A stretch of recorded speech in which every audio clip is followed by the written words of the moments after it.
आपण दोरीवरती कपडे कसे वाळू घालतो, त्यांनी तसे पीस वाळू घातले होते त्या पप्पीचे. जिथे कन्स्ट्रक्शन साईटवरती एक कामगार राहायचा आणि तिथले आजूबाजूचे लोक किंवा म्हणायचे की आमच्या एरियामधून ना खूप कुत्र्यांची पिल्लं गायब होतात. तर आम्हाला कळत नाही आहे, पण कोणी जर मारलं असेल तर त्यांची बॉडी पण सापडत नाही आहे, तर तुम्ही प्लीज काहीतरी करा, काहीतरी चुकीचं होतं आहे. मग एका मुलीने रात्री 2 का 2:30 वाजता वॉशरूमला उठल्यानंतर तिच्या गॅलरीमधून बघितलं की एक माणूस आहे तिच्या घराच्या समोरचा, जो पिल्लांना घेऊन जात होता. आणि जेव्हा दुसऱ्या दिवशी ती त्याला विचारायला गेली की तुमने कल वो उठाया था ना कुत्ते का बच्चा, तो कहाँ पे वो? तो म्हणला की मी तर नव्हतं उचललं. तर ती म्हणली मी बघितलं आहे तुला, माझ्याकडे व्हिडिओ आहे.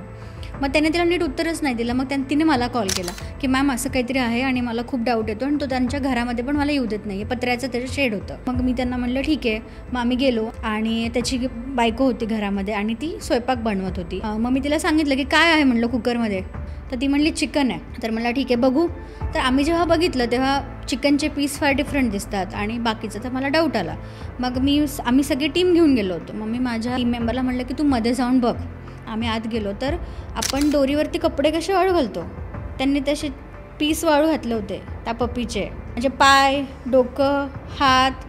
आणि ती लोक रोज थोडं थोडं करून तसं त्यांचं मीठ खात होते पपीजचं. तो माणूस आपलं भाजी कापतो ना त्या चाकूने कापायचा पपीजला. म्हणजे किती जास्त ती गोष्ट आपण आपल्या इमॅजिनेशनच्या बाहेर आहे, पण त्या व्यक्तीनं ते केलं आहे.